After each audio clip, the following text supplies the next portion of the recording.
O assunto é saúde de hoje, fala de um problema que atinge mais de 30 milhões de brasileiros e é silencioso, a hipertensão.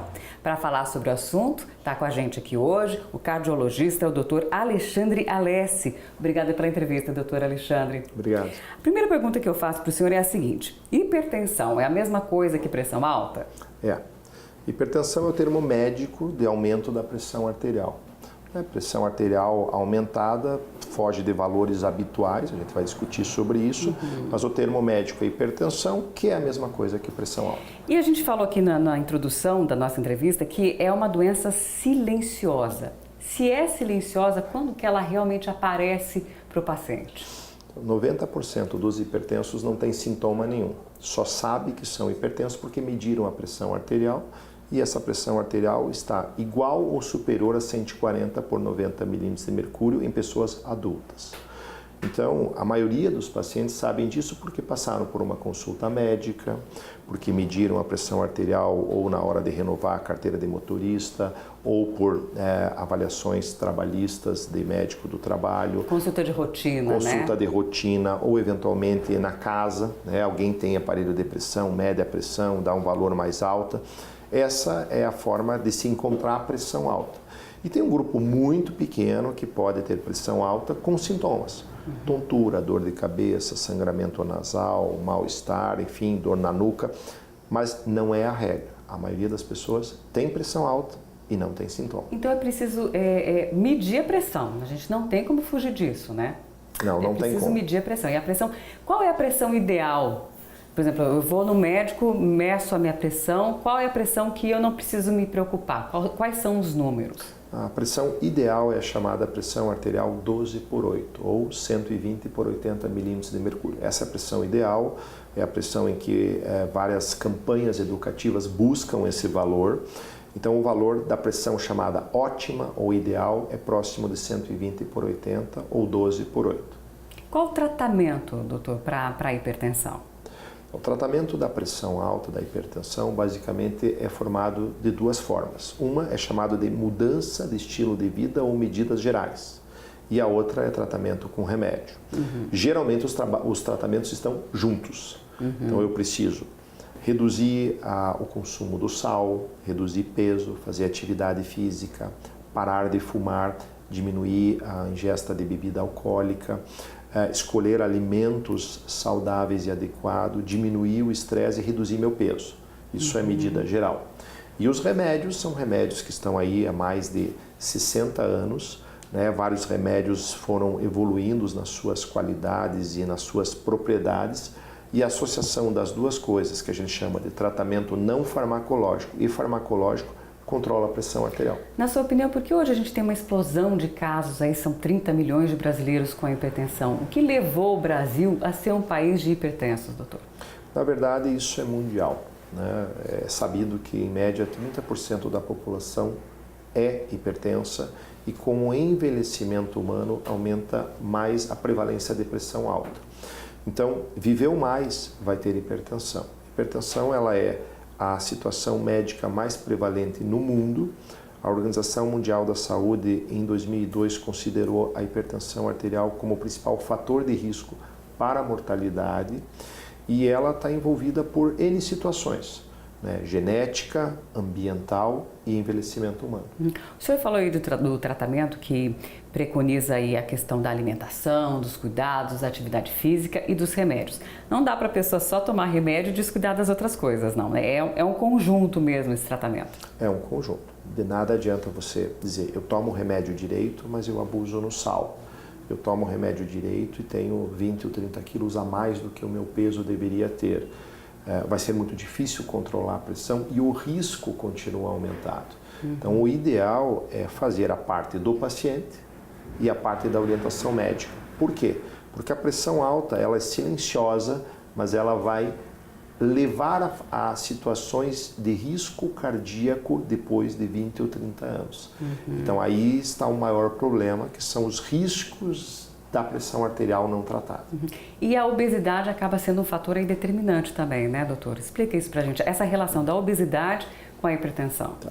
Então, o aumento de peso leva ao aumento da pressão. Por exemplo, 5 a 10 quilos a mais leva ao aumento da pressão de 5 a 10 milímetros de mercúrio.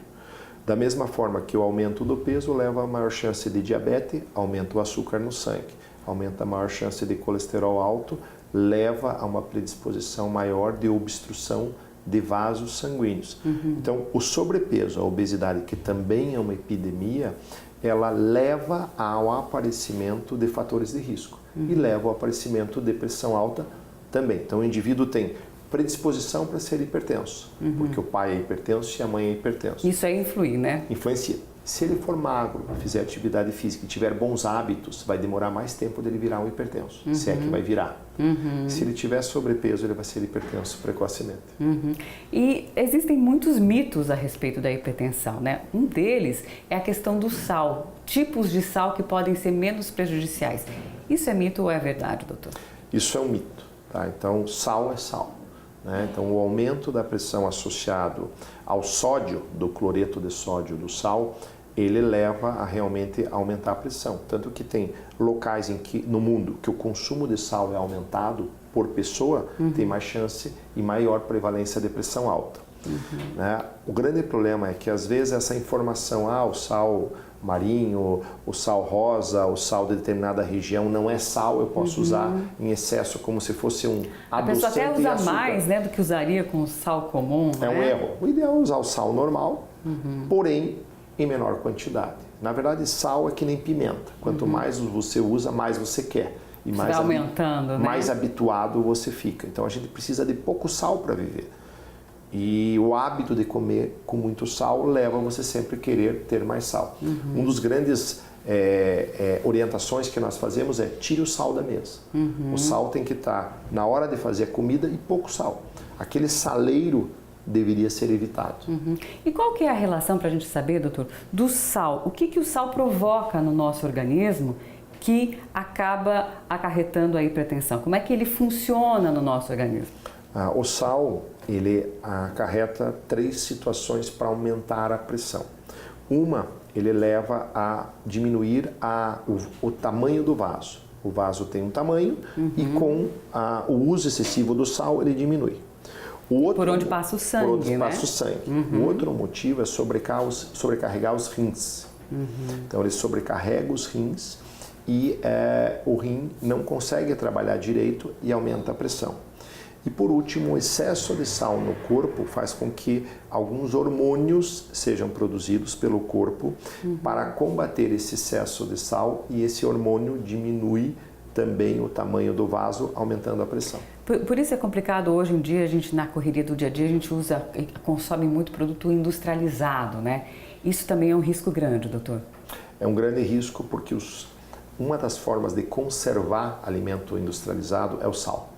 Por isso que existe hoje a tal da orientação nutricional de todos os alimentos industrializados. Então, se você olhar lá, tem sódio ou NaCl. Então, o sódio você vai ver a quantidade por gramas ou por ml e existem valores de referências e você pode comparar entre substâncias. Vou dar um exemplo, um determinado refrigerante zero ou dietético tem 4 a 8 vezes mais sódio do que o refrigerante normal. Óbvio que eu não estou discutindo a questão de açúcar, caloria, etc. Mas existem, por exemplo, alguns sucos que são doces, eles têm uma quantidade enorme de sal. E as pessoas acham que é suco natural, mas às vezes o suco natural, ou de caixinha, não é natural, porque ele já vem com conservante, já vem com sal, né? Que a gente pode acreditar que isso daí... E doutor, a questão da hipertensão, ela acaba atingindo mais homens e mulheres ou não tem preconceito de gênero essa doença? Não tem. Ela afeta de forma semelhante homens e mulheres. Mais prevalente em adultos e idosos, menos prevalente em jovens e crianças. E qual a maior resistência dos pacientes, doutor, a esse tratamento? Basicamente, o paciente não sente nada, é encontrado o valor da pressão arterial maior, não tem uma informação do que vai acontecer se não tratar a pressão durante anos e ao tomar o remédio, que tem que tomar todo dia, ele não toma, ou ele teve experiência própria ou informação de outros que o remédio faz mal. Muita gente tem esse medo de tomar. Não, nunca tomei nada, não vou tomar nada agora. Ouve dizer que alguém passou mal com remedicamento. Isso é perigoso até, né, doutor? Esse tipo de orientação. Isso é muito perigoso. Então, o paciente acaba recebendo uma orientação de algum remédio que pode ter feito efeito colateral e eles então não vou tratar mais. Mas tem outras opções de remédio. Hoje mesmo na rede pública tem remédios já com bem menos efeito colateral e o que é muito importante é o seguinte, você está tratando e sentiu algo diferente, comente com o seu médico. Se for do remédio, ele vai trocar, ele vai mudar o remédio. Hoje a gente pode dizer que se tratar adequadamente a pressão, 90% das pessoas que têm pressão alta vão ter a pressão tratada e vão ter menos efeitos a longo prazo, que é infarto, derrame, precisar fazer diálise, coração dilatado e fraco, a própria demência tem uma associação com hipertensão arterial. Qual que é essa associação da demência, doutor? Porque a gente sempre ouviu falar dessa associação da hipertensão com problemas cardíacos, né? Mas com demência, qual que é essa correlação? Existe uma alteração dos vasos no cérebro, esses vasos vão fechando, vão diminuindo e vão queimando ou vão destruindo células nervosas importantes e com o tempo ele vai perdendo a capacidade mental pelo que nós chamamos de demência vascular. E a principal causa de demência vascular é a pressão alta. Isso tudo poderia ter sido evitado lá atrás, né, doutor? Poderia. Esse é um problema importante de saúde pública porque você pega numa fase algo que avisa que vai dar um problema. Se você tratar, você tem menos chance de ter o problema. Então, vamos pegar um exemplo grosseiro. Alguém, de uma hora para outra, deixa de falar, deixa de mexer o braço, deixa de mexer a perna, vai usar fralda, vai ter que pôr uma sonda e está na cama em casa. Ele teve um derrame com sequela importante. 50% da chance dele ter tido aquilo foi uma pressão alta não tratada. Então, limita o paciente, tem um ônus para a sociedade, tem um sofrimento para a família de algo que poderia ser prevenido. A prevenção é evidente. Tem poucas coisas que a gente não duvida. Pressão alta foi provado que ela causa o problema e foi provado que se você tratar, você reduz o problema. Então, é muito importante tratar e tirar todas as dúvidas com pressão alta. Por falar em tirar dúvidas, doutor, muita gente acaba procurando ajuda, às vezes não tem acesso a um médico, a um especialista, e acaba ouvindo dizer que tem um tratamento natural, um remédio natural. Não existe, doutor, ou existe um medicamento natural, algo que não seja um remédio que possa dar algum tipo de reação, existe ou não, doutor? Não existe, né? Então, existem algumas sugestões, né, de cápsulas, de pílulas, de óleos, de coisas inclusive que são vendidas na internet, né, dizendo que não precisa tomar remédio, ou que vai inclusive às vezes levar à cura de um problema. Isso não foi provado nem cientificamente, não há uma recomendação no mundo inteiro. O que existe é um mercado e pessoas que são vulneráveis a isso. Quem não gostaria de trocar um remédio que tem que tomar todo dia por algo que você vai tomar uma cápsula por 90 dias e vai estar curado? Então, infelizmente não tem. O que eu sempre digo é, faça o tratamento e cuide do teu estilo de vida. Não existe realmente nada natural comprovado e não existe nada alternativo nem para pressão alta, nem para diabetes e nem para colesterol alto. E assim, a hipertensão ela tem que ser tratada, não tem cura, né, doutor? Não. O que pode acontecer é situações especiais de pessoas obesas que perdem peso e se tornam de hipertensos normotensos, porque perderam peso. Vamos imaginar uma pessoa que tem 40, 50 quilos a mais, se ela perder os 40, 50 quilos, ela pode deixar de ser hipertensa e pode deixar de ser diabética, por exemplo, ter o colesterol controlado. O que na verdade ela fez? Ela tirou um fator de risco que estava importante, estava provocando. Então você pode melhorar sim, você pode diminuir o número de remédios, você pode, durante o seu tratamento, modificar conforme o teu estilo de vida. Então, as minhas recomendações em relação à pressão alta e hipertensão. Primeiro cuide da tua saúde de forma geral. Atividade física, 30 minutos de exercícios diário ou 50 minutos 3 vezes por semana. Atividade de deslocamento, exercícios aeróbicos que nós chamamos. Reduza a alimentação salgada, diminuir o sal. Reduza alimentos calóricos que fazem engordar, ganhar peso. Diminuir o estresse, diminuir a ansiedade é importante. Deve parar, cessar o tabagismo, parar de fumar. O excesso de bebida alcoólica aumenta a pressão, aumenta o peso, então reduzir e preferir bebidas fermentadas ao invés de destilados, então preferir cerveja e vinho ao invés de aguardente, rum, whisky, vodka, etc. E o mais importante é medir a pressão arterial pelo menos uma vez ao ano. E se o valor da tua pressão arterial estiver num nível que preocupe ou no nível crítico ou limítrofe, buscar ajuda médica e cuidados de saúde. Obrigada, doutor, pela entrevista e até o próximo Assunto é Saúde. Até lá!